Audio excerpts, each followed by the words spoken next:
ଡାକି ଦଉଛି ରାଗ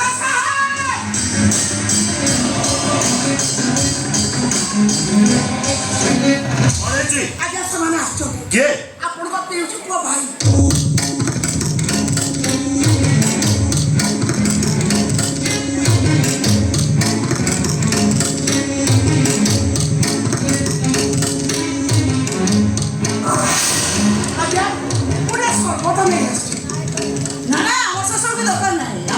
चलती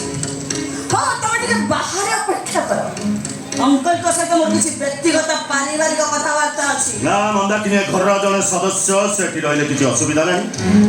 तोर कौन परिवार अछि कह भाई मु देखुची मंदाकिनी को तमे तम लाइफ रे टिके बेसी गुरुत्व दउछ हम राजा रे खानदान ले एटा टिके एक्सेस हो जाउची ना ना तो श्री वंका सोवंका तंतुले जन्मर वंका उड़ा देवे धनु वंका चंद्र वंका दिने दिने मो सराती फूल वंका सबु दिने ठीक अछि तमर से किछ आपत्ति नाही ता तांको सामने कथा खोली कहिबे हमर किछ असुविधा भाई मोर बसली अंकल को प्रस्तावटा दे दियो दे दवा कथा कौन के अंकल आमे भाई भौणी तीन जन काल रात्रि गोटा निष्पत्ति निष्पत्ति हाँ अंकल निष्पत्ति अवश्य कथाटा मु आज सुनिली सकाल मु कहले एटा होची तम अधिकार जहाँ कहबा କଥା डायरेक्ट तुम अंकल को कहिछ ना नहीं हाँ मत रे कहिछ मां कहिछ रे देखो अंकल आपण को बापा मो जेजेमा ये दी जन भाई भौणी कौन एथि संदेह अछि ना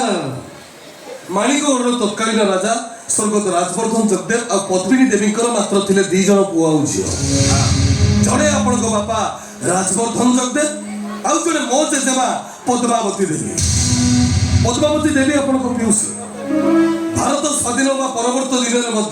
माणिकगढ़ राजउवासर अधिकारिणी राजनारायण जगदेव और पद्मिनी देवी थिले अतएव राजनारायण जगदेव को जेतिकी अधिकार अछि मो जेजेमा पद्मावती देवी को भी सेतिकी अधिकार अछि बार करिबा को चाहू स्पष्ट भाବରେ कह बाचारे ठिया हो